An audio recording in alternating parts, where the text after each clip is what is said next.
this logo coming out of Canada's Army would be the strongest signal to our opposing forces, Oh, the it's people who scary. don't wish Canada well.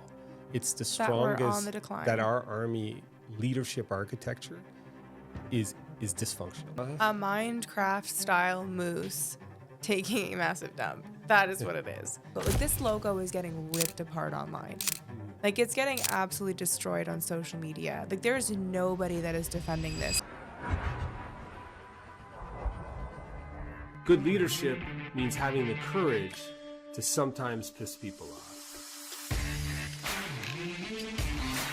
Did you get a chance to see this logo that came out this week for the Canadian Army? Like, I saw it and it's kind of got me a bit rattled, and I want It's to talk about nuts. it. Like, it's nuts. I can't believe it. It's I have no words.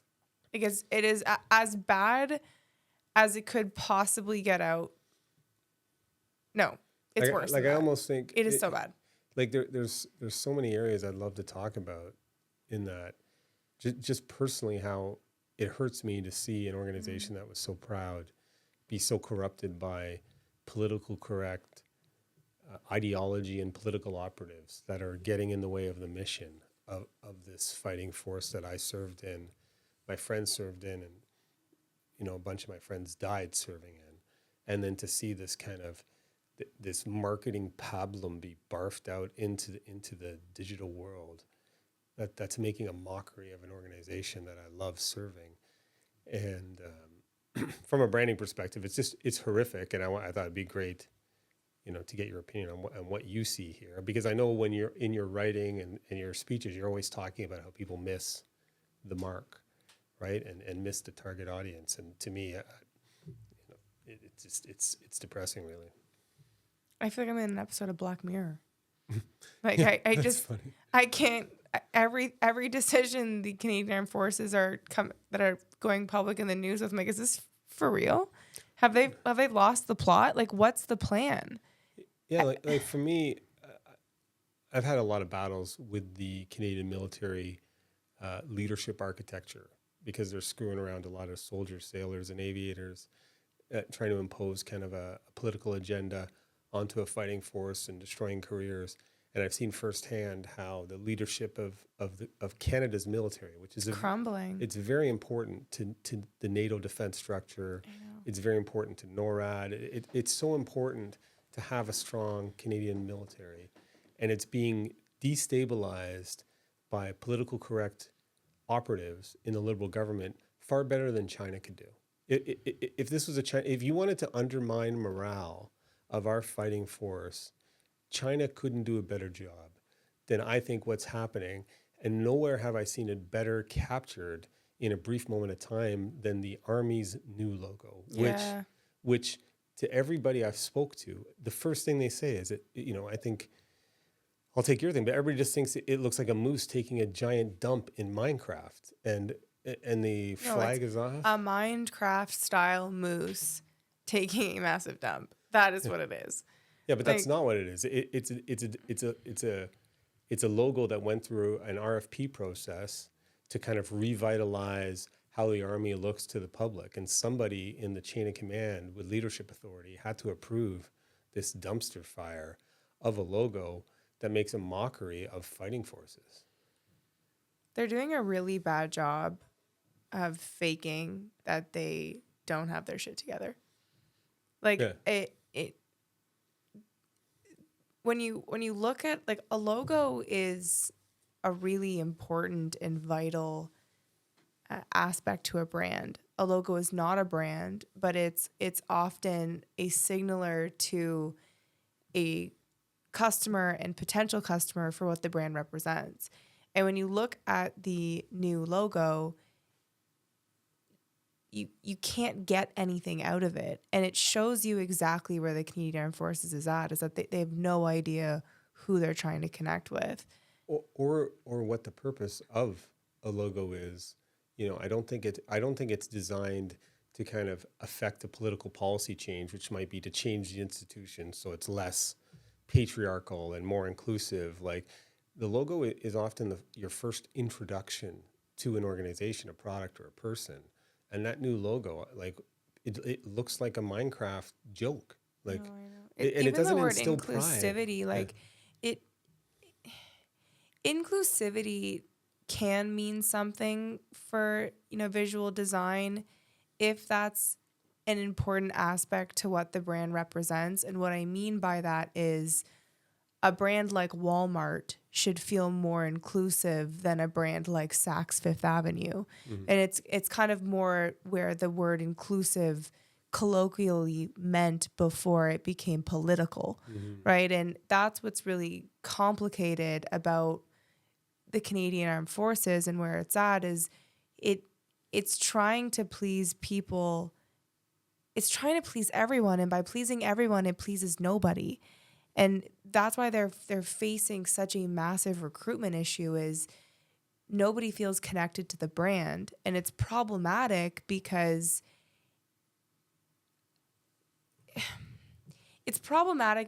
the military wasn't doing anything wrong by way of signaling, right? And I want to just break this down a bit further. Like before they changed their brand to mean nothing, or before they changed their brand and now it means nothing, there wasn't a massive group of people that would be amazing warriors that felt like they weren't welcome. Like everything about the army was always come as you are, we're going to beat it into you, but be prepared to have it beat into you. Like that was kind of the brand. And because other areas of society has changed, where especially like in the workforce where like they're trying to attract, you can be emotional, you can be more feminine, and you can rise through the ranks and like executive, like that's different than war, right? Like it's a different box, it's a different brand, it's a different expectation of what's required to lead into it. Yeah, I'm kind of surprised how much it upset me, like being in battles in law.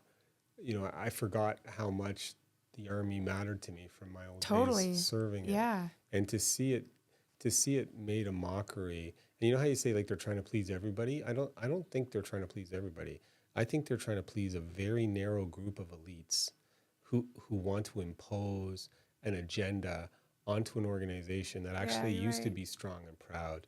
And the marketing irony is the small segment of the population that they're trying to please is probably around the same size as the small segment of the population that will sign up and die for their country, right? So, but they're different targeting groups. the opposite end of the spectrum from the people that will actually sign up and put themselves in danger to protect the people here. I think that you should explain more what's going on to those who may not know, like your non-Canadian audience members.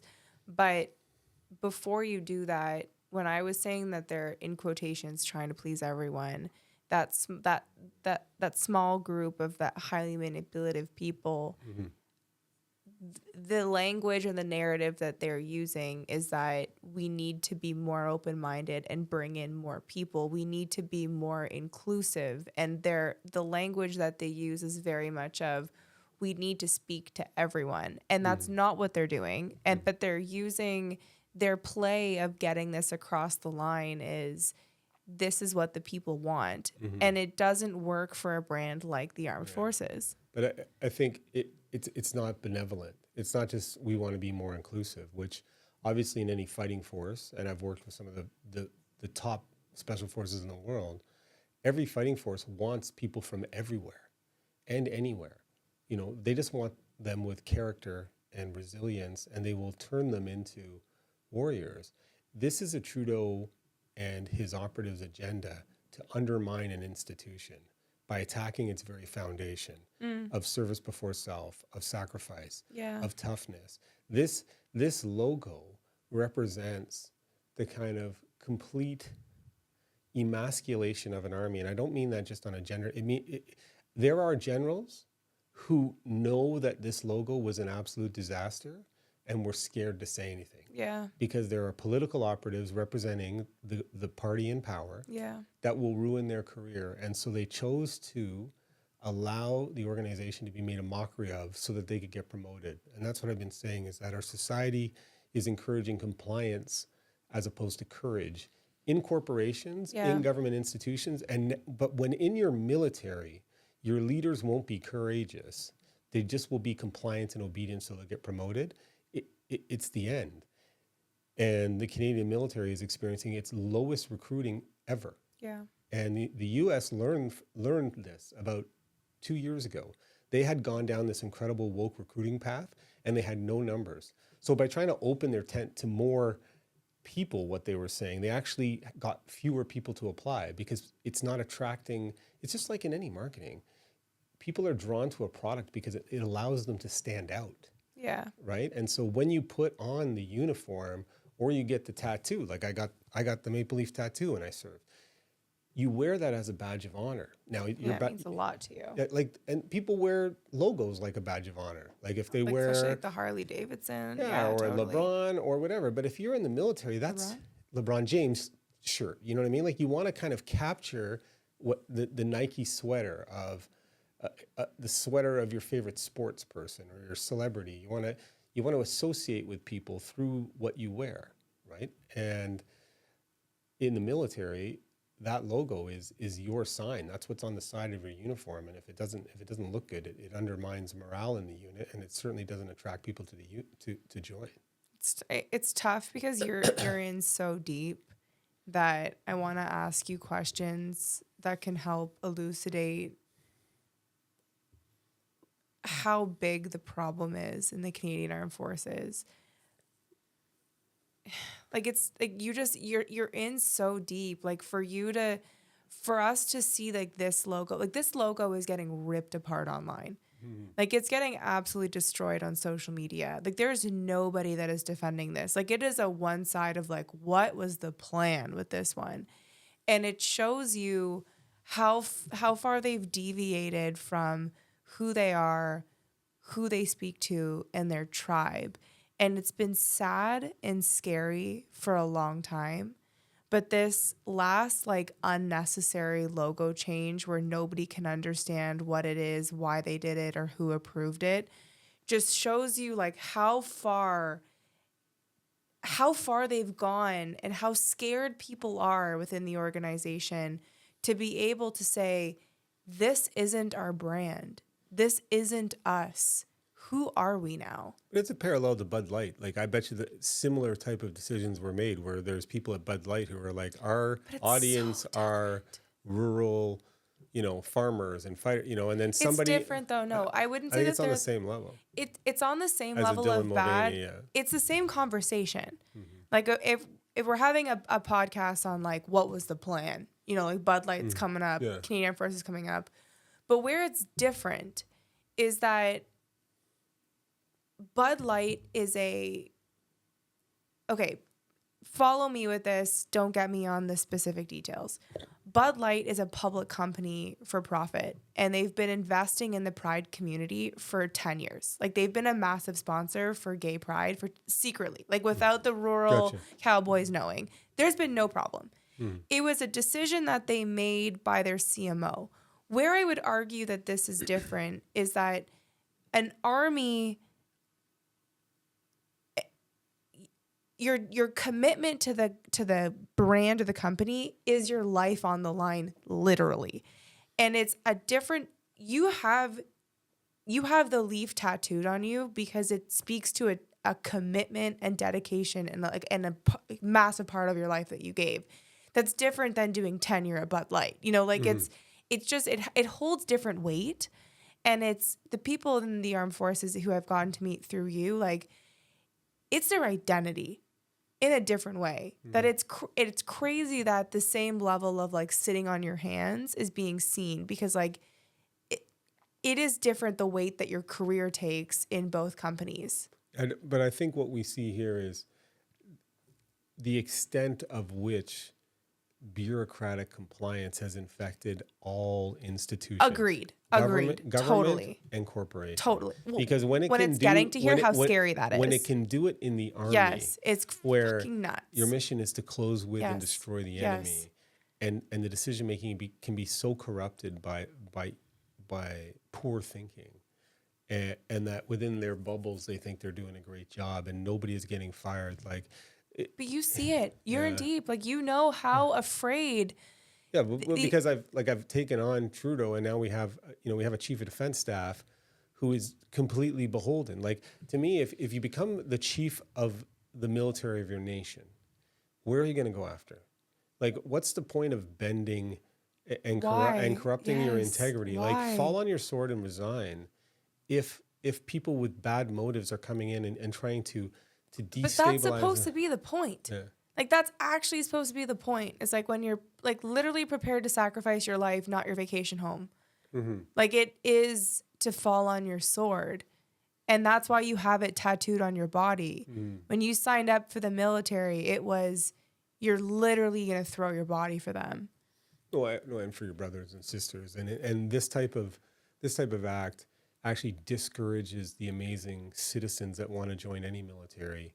When you see something like this, and you're a citizen that wants to serve, you're not attracted to the organization because it looks like it's becoming like all of the other bureaucratic organizations. It has become. Right. And that's why like I think that like that baseline of what was normal and how far we've deviated is important to look at, and why the people who are in positions of power in the army, like this is the really like this is really close to the last straw of where this can go, because your brothers and sisters that are fighting on the front line, like we have nobody coming in to help have their back if this doesn't change, because or if we fill the ranks with safe space card but they're carrying it's not baristas, but they're not they're even not joining. Some It's are not, joining just because the pay is great and they can do nothing and they can cause a stir, which is why you've seen this move to put menstruation kits. They spend tens of millions of dollars to put them in every military base in male washrooms. I think it's more complicated than that. I think that because nobody is joining, the people that are being pushed through is because they just have to. And so standards are lowered. Standards are lower. And I don't think that those are the people who like it. No, it's a scary time because the world is crazy, right? We got a potential Taiwan-China conflict brewing that could require us. Ukraine, Russia can blow up. The Middle East is hot. And I just think we have a bunch of people who are making decisions in all types of organizations. But in the military, if you haven't been on the two-way rifle range, you don't know what you're made of. And, if you lighten up and dilute training to make it, safe, and not difficult, when you go into war, like you can't go anywhere. Yeah. You just can't say, hey, time out. Yeah. Let me go and call my counselor. Like you have to stay there and save your brothers and sisters. And anyhow, we're getting off topic. It's an emotional thing for me, but that logo is just, it makes a mockery of an institution. The Canadian Army was spectacular in World War I and World War II. In World War II, after the war, the Americans did a great job of studying, and I think the American audience will love this, is they did a study of World War II because they had all of this data for the first time.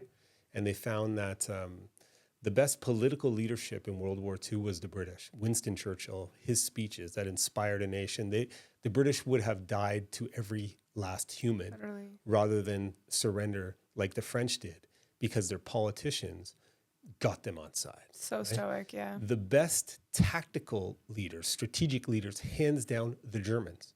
But the Germans actually stole info from the British because the British generals wouldn't listen to some new tactics. And so Rommel and those military leaders adopted the Blitzkrieg, and they were the best tactical leaders.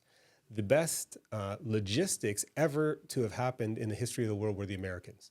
They were able to move divisions faster and more efficiently than anywhere in the world, and that's why the American empire was built. They could project power so fast. But the survey from World War II that means a lot to me is that the most feared soldiers by far by the Germans were Canadians. Cool. Because Canadians grew up in a rough environment, they knew how to handle firearms, and they didn't quit. And the Germans said if we got into a battle with a unit and it was Canadians, they were always the toughest, the soldiers. And that means a lot to me from a historical perspective, and to see our army being turned into a political social policy arm, with a fucking Minecraft moose trying to show this. The thing is, the inclusivity, this is what burns my ass too, is I was in military units that had people from everywhere, every culture, every It economic was spectrum. diverse. It was diverse and it was inclusive because we all sacrificed to be part of a unit, and we loved each other. I never saw somebody by what they looked or who they worshipped, right? It was so It cool. was shared values. Yes. And that's where this is super important, is that we're not getting off topic.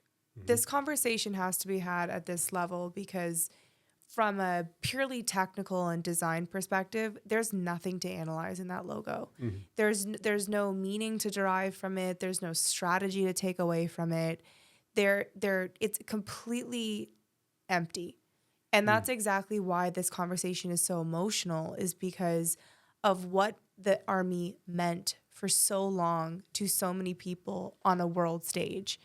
And when you look at who the Army had historically recruited, it was diverse. And there were a lot of women, and there were a lot of men, and there were a lot of both that weren't white. And that is important when you look at criticism that's coming today that's also baseless, is that where the military, there was definitely a space for improvement, and like you've been also leading that charge, but that what was attracted to the military was overlapping shared values. And that's what they need to double down on to get more of what made our Army great. It's not to attract people that had no interest or desire to join the Army, because they do not, it's a waste of resources. It doesn't make sense for Saks Fifth Avenue to start communicating to people that are never going to buy at a high-end department store. Like there's a level of randomness that could occur that maybe you'll attract someone, but the strategies that employ the speaking to everyone to rise them through the ranks are companies like McDonald's or Coca-Cola or Walmart that are generic, that don't really have an identity that is specific to a kind of person that requires a specific output. The Army isn't in the same box as McDonald's, so they can't employ the same strategy. And McDonald's also, not for nothing, is a masterclass on branding. So whoever is guiding this ship is not doing it with one that has their brain screwed on right, because it lacks complete sense. Like there's no plan. Yeah, like from a marketing perspective, the shared values are often talked about, but I think this example of the military missing it is really relevant, like to businesses, because it's so clear. Yeah. Right. And it's at the most extreme. It's happening here. Right. But messaging to people that have values, because you're going to invest 1 to 2 years training them, then you're going to deploy them. You can't attract the wrong people. Like it's at great cost. And it's the same for a business. If you spend X amount to get a customer, and it's not the right customer, or you're mismessaging to them, you're just going to lose them and lose the dollars. So understanding what your target audience cares about, right? And then messaging to what they care about is the way to be successful in a marketing or a strategy campaign. And the military, the Canada's Army and other NATO armies are doing the same thing. It's happening in the UK. It happened in the US. It's happening in Australia.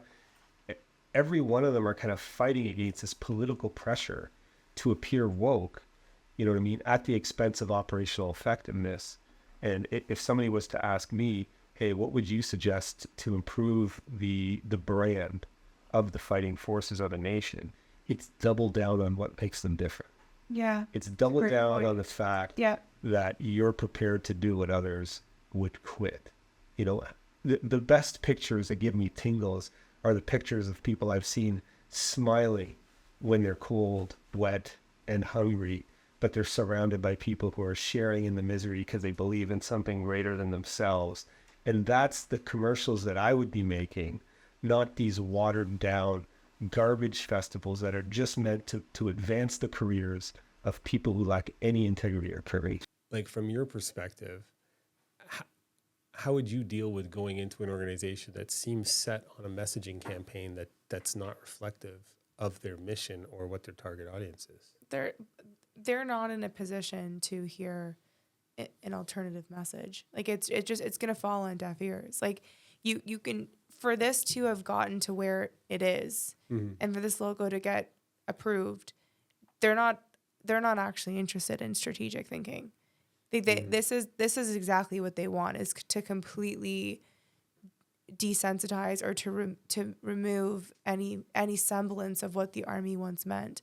And that's why it's problematic. Like when you're talking about the messaging or the commercials, like what we're seeing, and I think it's a big trend for this year and probably the next few years, is the pendulum swinging back, where extremity in messaging is actually going to do better again. You know, like right now their commercials are showing nothing. They're like hugging and like belly rubbing festivals. Like you need to go back to that vibe of the army that you get from the hardcore movies that are loved by all, you know, like, and you're talking about like the ringing the bell moment, or like the not of the ringing the bell moment, but like it being so extreme that bell is there and like pointing to like the bell is here. Like, do you want to be tested? Do you want to be developed to be unstoppable? And why I think we're seeing this is because of how big the UFC is. You know, like we're seeing extreme sports. We're seeing like the empire is crumbling, and there's going to be voices that think that going to that space of safety is what makes sense. But history shows us like that's the first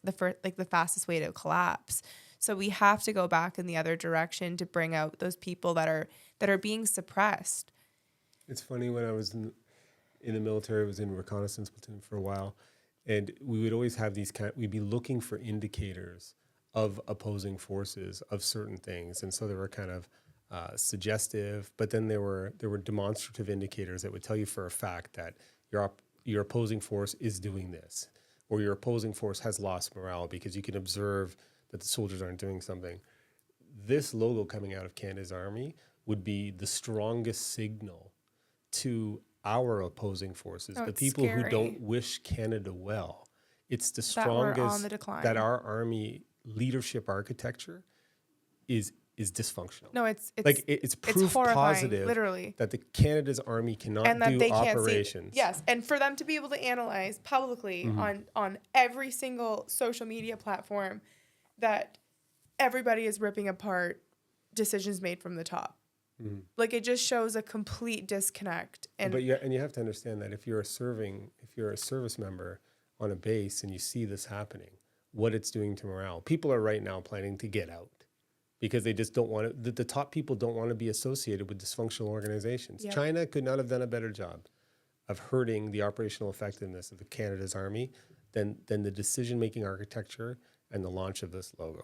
And I think for anyone that I think it's important to touch on to retie this back to the Bud Light situation. So for those who don't know, Bud Light had done a viral campaign with Dylan Mulvaney and a trans individual who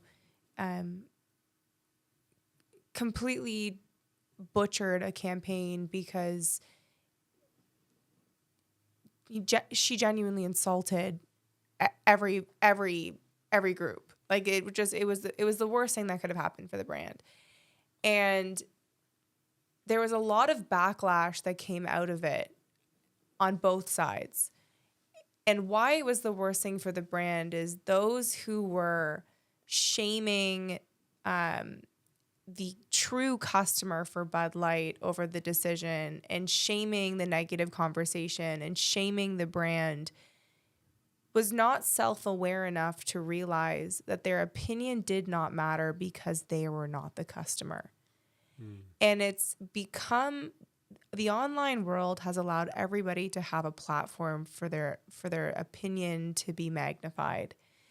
And it's the same issue of what's happening with the armed forces, is that the people who have an opinion on where the armed forces should go, or how the armed forces have been marketing and branding, and if it's within a tone that is positive and uplifting and applauding where they're going, the reality is you're not their ideal customer.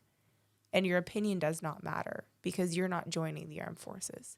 And there's a lot of conversation that's happening that people are becoming like Twitter warriors, but they're not converting. And it doesn't help the company or the business when their only benchmark for navigating if something worked or not is a point of sale. Yeah, it almost reminds me back in the Afghanistan days, the soldiers didn't, everybody would give a standing ovation when the soldiers came out to hockey games or sports events, but the soldiers who actually served didn't like it. because they didn't want to just be clapped for 10 seconds at a game. They felt like they were kind of an accoutrement to an event without an understanding of it. And they didn't like that then. But what we're seeing now at a far larger scale is the whole institution is now being decked out in kind of different colors to affect policy changes for the government. So we're now using police forces and militaries, and we're forcing upon them kind of dress codes that are designed to please political masters, but are undermining the organization. And so we're using these vital parts of our society for this unnecessary Political pleasing. political pleasing. But it And doesn't result in an outcome that's favorably measurable. Like to say something is like to say something for the sake of saying something is like, go ahead, like talk about how you know, unacceptable you think it is for Kid Rock to be using an assault rifle on Bud Light cans because of who the brand aligned with. Like your opinion as being an opinion can do you speak out loud. But if you're not purchasing the product, your opinion doesn't matter through the lens of what makes sense for the brand. And that's why the Bud Light thing was so interesting is it became something that you couldn't have a conversation about, because to say Bud Light made a bad decision was to be anti-trans. When their sales and their stock price plummeted because who bought the company didn't agree with that decision. So it's not about what you think is right or wrong. It's what the numbers say for the brand. And you have to make decisions that make the most sense for the brand. You can't make what you just think for society. you're so right. Like, so recruiting numbers are at their lowest ever because they're trying to please kind of liberal audiences in urban centers who would never have joined. Period. But they all like the new messaging. This looks good. Right? We like the tampons in the washroom. Awesome. Keep it up. In the male washrooms. In the male washrooms, but they're not joining. The target audience is that young man or woman who lives in Kansas or Saskatchewan who has the option of staying on the farm or doing something For that's the a little country. more risky. Yeah. And so to pull them out of that and make them feel pride, that's To the person convert. you have to message to, right? Yes, In and a that's way. what you have to measure is that person continuing to convert, because optics online, like likes or positive comments, way like up, probably. but means nothing. Yeah. It means nothing if the numbers for what the company matters, which is like success metrics for based on conversion, aren't increasing. And that's what we need to get out of our own politics and just say what makes the most sense for the brand. Like if they're signaling to me and I'm not buying, and I'm their customer, then that's a problem for the brand. You can't place your political opinions onto another company that's faceless. If like it doesn't make sense. We've lost the plot. And this is like simple. It's simple. But it takes an absolute disaster in many cases to fix it. And I think what you just said there, get out of our own politics and focus on the mission and return to rational thinking. But I think people are now just, they're giving so much value to their own politics because Totally. they think they're changing the world by being online warriors. And in this particular case, these sofa samurais are putting at risk the soldiers, sailors, and aviators who will put their lives on the line for the defense of our country. Totes.